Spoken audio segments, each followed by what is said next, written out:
Je me trouvais de passage dans la campagne de Clinchamp, tandis que midi approchait. Je décidai de m'y arrêter pour me restaurer et me délasser. Je trouvai assez vite un endroit idéal, proche d'un bois, un peu en retrait de la route. Dans le lointain, je pouvais apercevoir le bourg entouré de grands espaces vides, formant une immensité d'ombre, de silence et de mélancolie.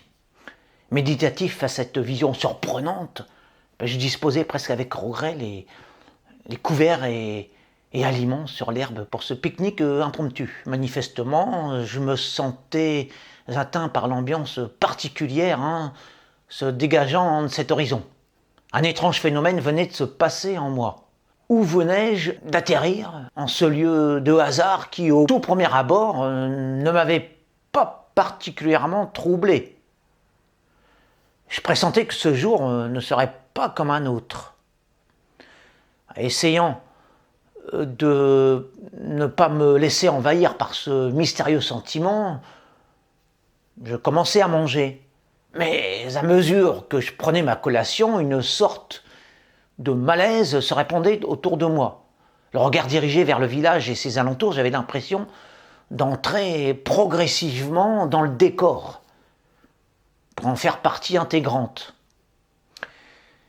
Le pain que je mastiquais semblait être le prolongement des labours ou leur reflet gustatif. En effet, cela avait un goût de glèbe, une saveur de terreau, des senteurs d'humus. Et la salade que j'avalais me projetait dans un univers aux effluves bruts sauvages, agrestes, similaire au parfum des tiges folles, des épines et vagues bourgeons des bosquets qui s'étendaient devant moi. À la vérité, je voyageais plus dans des profondeurs telluriques, minérales, végétales, que je ne me sustentais.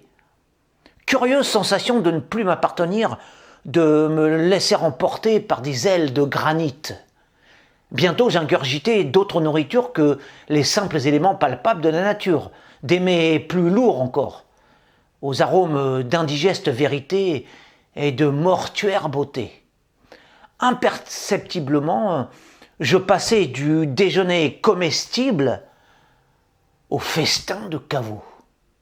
Au milieu du menu, je ne croquais plus dans un cornichon, mais engloutissais la langueur du ciel. Je ne mordais plus dans une tomate, mais engouffrais toute l'amertume du paysage.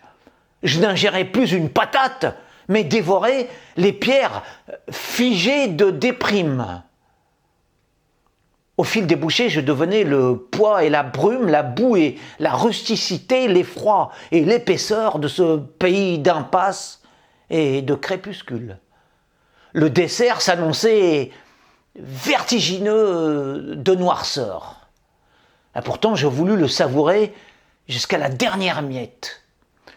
En fait, gagné par l'atmosphère dense de la plaine et pris dans l'élan de ce triste théâtre champêtre, j'en avais apprécié l'âpre évangile.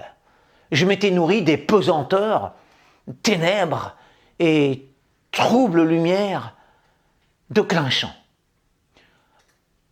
Un terne banquet transmué en une pure poésie.